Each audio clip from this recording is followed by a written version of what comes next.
जय श्री राम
जय श्री राम जय राम जय जय राम श्री राम जय राम जय जय राम श्री राम जय राम जय जय राम।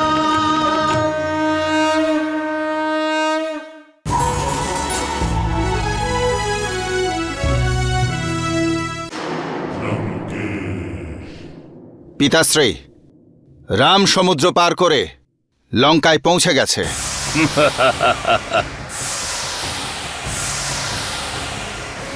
তাহলে তে ভয় পাবার আর চকিত হবার কি আছে পুত্র ইন্দ্রজিৎ? না আমি ভয়ভীত হচ্ছি, না আমি আশ্চর্য হচ্ছি পিতাশ্রী। আমার এই কথার অর্থ শুধুমাত্র এটাই যে কেন আমরা ওদের ভয়ভীত করে তুলছি না। কি করে? ওদের যে কোনো মুহূর্তে আক্রমণ করে।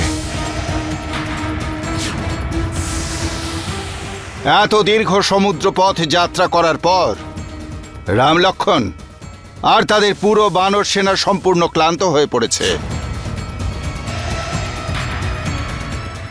এটা সেই সুযোগ যা আমাদের অবহেলা করা উচিত নয়। আমাদের শত্রু সৈন্যদের অসাবধানতার পুরো সুযোগ নিতে হবে, তাদেরকে আক্রমণ করতে হবে। এই আক্রমণ শত্রু সৈন্যদের আত্মবিশ্বাসকে নষ্ট করে দেবে। পিতাশ্রী, আমি ভ্রাতা ইন্দ্রজিতের সঙ্গে সহমত। কিন্তু আমি সহমত নই লঙ্কেশ্বর। আমিও ইন্দ্রজিতের সঙ্গে সহমত নই। এই মুহূর্তে ওই তপস্বী রামকে আক্রমণ করা লঙ্কার পক্ষে ভালো হবে না। কেন? মেঘনাথের পরিকল্পনায় আপনাদের আপত্তির কি আছে? মেঘনাথের পরিকল্পনা আমাদের জন্য শুভ নয় কেন? ইন্দ্রজিতের সিদ্ধান্ত মেনে নেওয়ার অর্থ হল যুদ্ধ।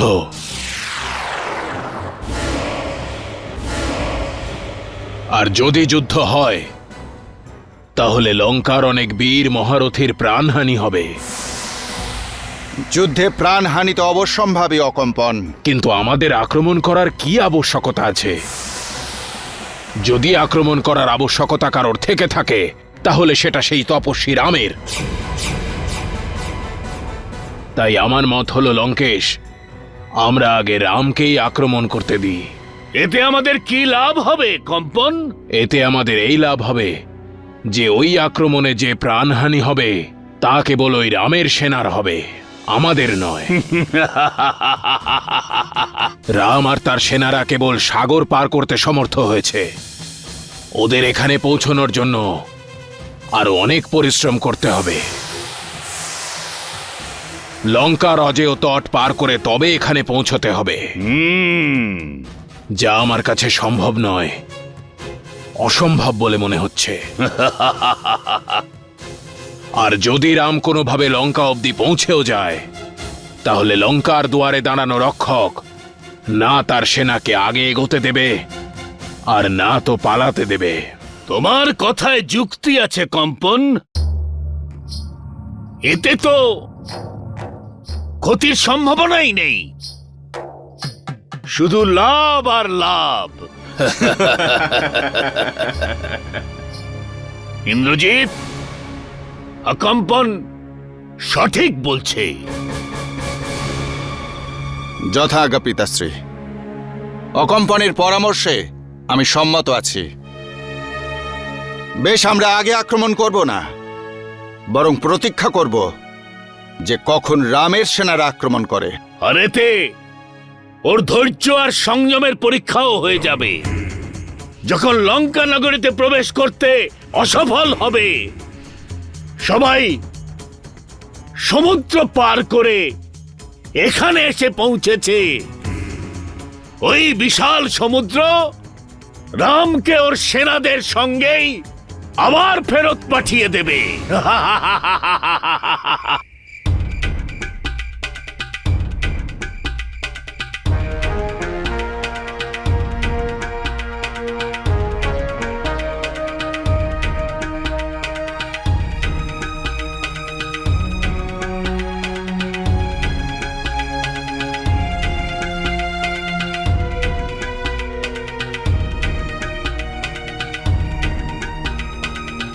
লক্ষণ, হনুমান, এত কম সময়ের মধ্যে এত শিবির তোমরা নির্মাণ করেছ?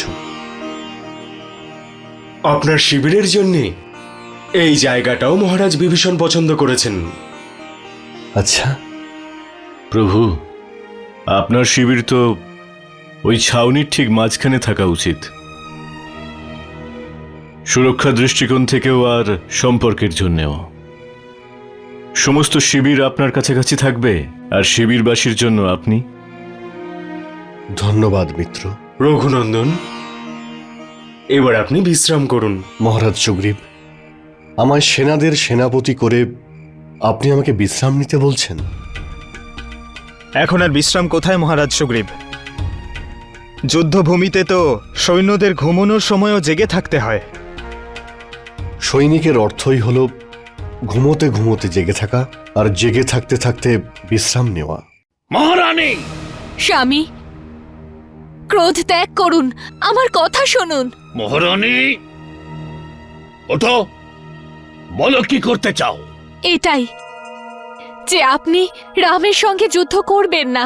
মহারানী, তুমি আমার সামনে আমার শত্রুর নামের আগে শ্রী বসাচ্ছ, এটা তোমায় ওই কুলদ্রোহী বিভীষণ শিখিয়ে দেয়নি তো? আপনি আমার সব কথায় হাসছেন কেন স্বামী? তার বিরুদ্ধেই যাওয়া যায় যাকে আপনি শক্তি আর বুদ্ধি দিয়ে পরাজিত করবেন। এই কথাটা তো মহারানী তোমার রামকে বোঝানো উচিত ছিল। আমি আপনাকে হাত জোর করে বলছি স্বামী, সীতাকে শ্রীরামের কাছে পাঠিয়ে দিন। যে বিপদ আমি লঙ্কার দ্বারে দেখতে পাচ্ছি, এখনো সময় আছে স্বামী, তাকে আটকাতে পারেন। মহারানী মন্দোদরী, যে সংহারটা তুমি দেখতে পাচ্ছ সেটা নিশ্চয়ই হবে, কিন্তু সেটা লঙ্কার কারণ নয়, ওই রাম আর ওর বানর সেনাদের।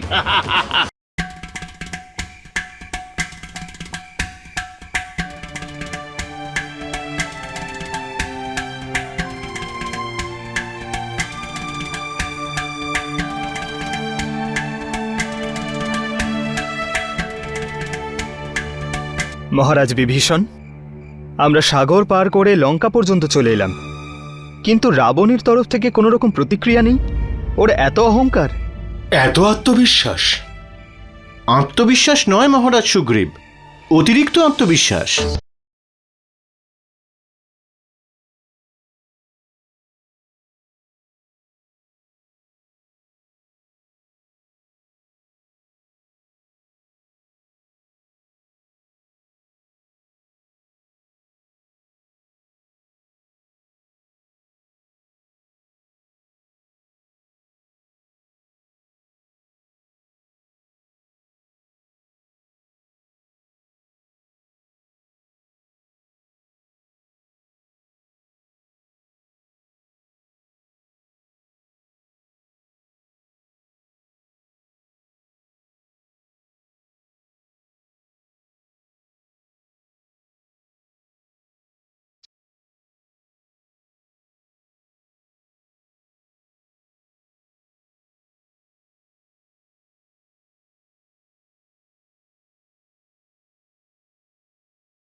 এই বিদ্যুতের ঝলক কিসের?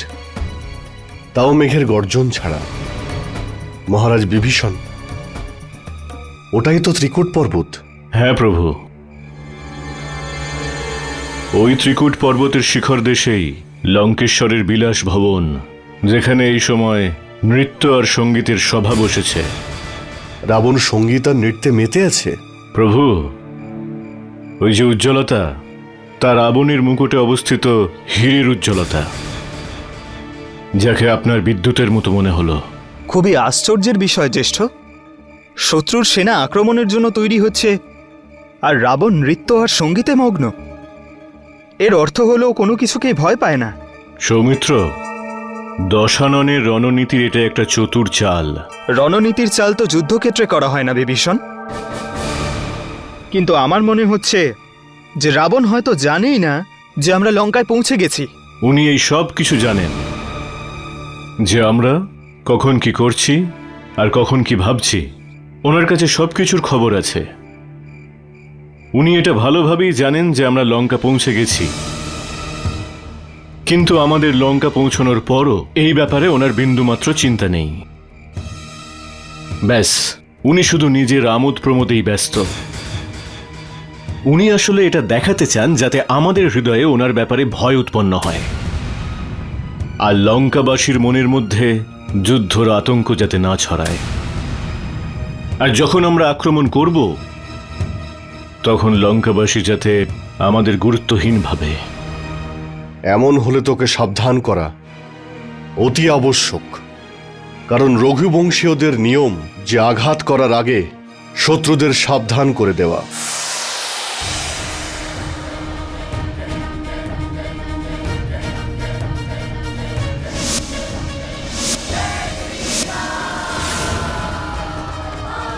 আমার এই বাণ রাবণকে এই সংবাদ দেবে যে আমি লঙ্কায় প্রবেশ করেছি।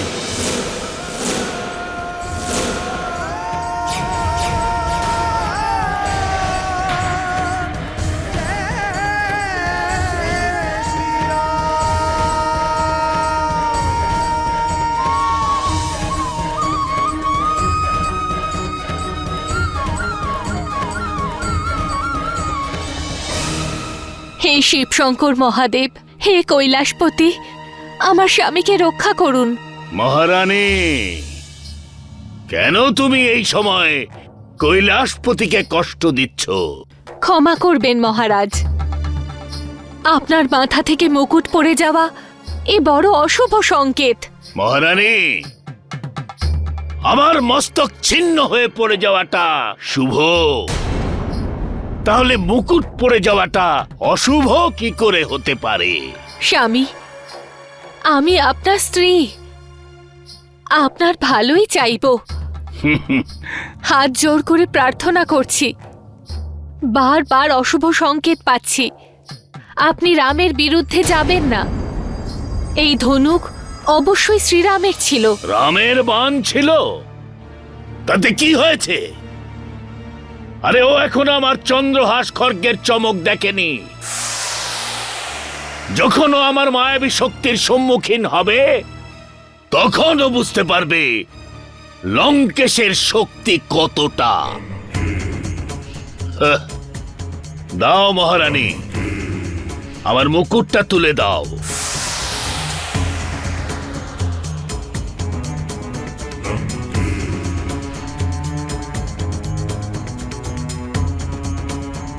হে মহাদেব, লঙ্কেশের মাথায় এই মুকুট যেন এমন ভাবেই চিরকাল থাকে। মাতা ত্রিজটা, এখন আর কোনো প্রার্থনাই ফলপ্রসূ হবে না। এখন যতই পুজো অর্চনা উপাসনা হোক না কেন, এবার দুষ্ট রাবণের তার কৃত দুষ্কর্মের শাস্তি পাওয়ার সময় চলে এসেছে।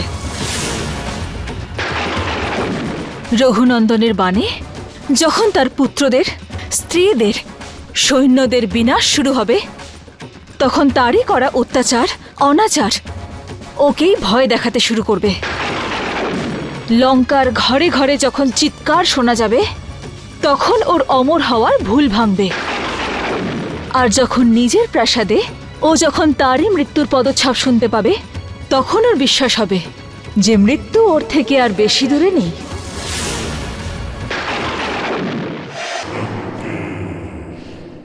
মহারাজ দশানন, রামকে সমুদ্র পার করতে অবশ্যই দেবতারা সহায়তা করেছে, কারণ কোনো মানুষের পক্ষে এ কার্য অসম্ভব।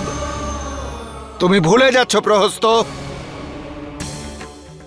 এই দেবতারাই প্রসন্ন হাসি মুখে এই মেঘনাদের জয় জয়কার করতে করতে লঙ্কা পর্যন্ত এসে পৌঁছেছিল।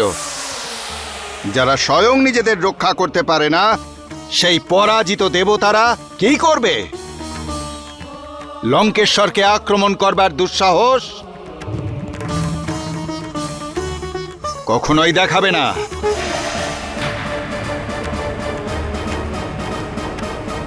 পুত্র মেঘনাদ, পরাজিত সৈনিক আহত সাপের মতোই ভয়ানক হয়। সুযোগ পেলেই সে সেইভাবেই ফিরে আসে, ঠিক যেরকম ভাটায় পিছিয়ে যাওয়া সাগরের জল পুনরায় জোয়ার হয়ে ফিরে আসে। মাননীয় মাল্যবান মহাশয়, আপনার আয়ু আর আপনার সময় পেরিয়ে যাওয়ার সংকেত দেখতে পাচ্ছি। প্রতি মুহূর্তে উৎসাহহীন আর নিরাশায় ভরা পরামর্শ দিয়ে এই দরবারকে নিরুৎসাহিত করছেন। আপনি বরং কোনো কোণে বসে সম্পূর্ণ বিশ্রাম নিন। ইন্দ্রজিৎ, আমি জানি শত্রুদের এই তুচ্ছ সফলতায় তোমার বাহুদ্বয় তাদের বধ করবার জন্য অত্যন্ত উৎসুক হয়ে পড়েছে, কিন্তু তোমার দাদা মশাইকে অসম্মান করা তোমাকে শোভা পায় না। শত্রুকে আর সুযোগ না দিয়ে আমি আদেশ করছি, অবিলম্বে সৈন্যদল প্রস্তুত করো। শত্রু ছোট হোক আর বড়, সুযোগ পেলেই অনিষ্ট করার চেষ্টা করে। শোনো দশানন, মাথা ডুবে গেলে হাতিও কিন্তু জলে ডুবে যায়। সীতাহরণের যে পাপ তুমি করেছ, তারই ফলে সময় প্রতিকূল হয়ে যাচ্ছে। রাম ধর্মের রক্ষক, তাই লক্ষ্মী তাকে স্বাগত জানাচ্ছে।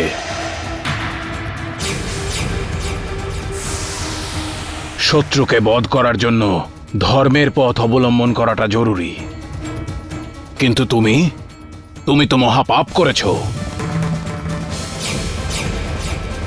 দশানন, তুমি তো এটা মানতেই রাজি নও যে সাগরে সেতুবন্ধনের শক্তি কেবলমাত্র ঈশ্বরেরই থাকে, আর রাম বিষ্ণুর অবতার।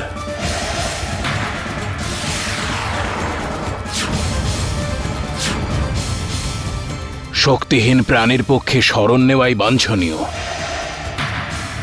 অহংকার ত্যাগ করে তোমার নিজের আর পরিবারের রক্ষা করা উচিত। আপনি আমাকে শক্তিহীন আর ওই রামকে শক্তিশালী মনে করছেন? সত্যিই আপনার বুদ্ধি ভ্রংশ হয়েছে। যদি আপনি এই দরবারে বসে থাকেন, তাহলে সবারই মতিভ্রম হবে। আপনাকে প্রার্থনা করছি যে আপনি দরবার থেকে প্রস্থান করুন আর নিজের মহলে গিয়ে বিশ্রাম করুন। দশানন, অহংকার তোমাকে অন্ধ করে দিয়েছে। এখন তো শ্রী রামের বাণী কেবল তোমাকে সঠিক পথ দেখাতে পারে।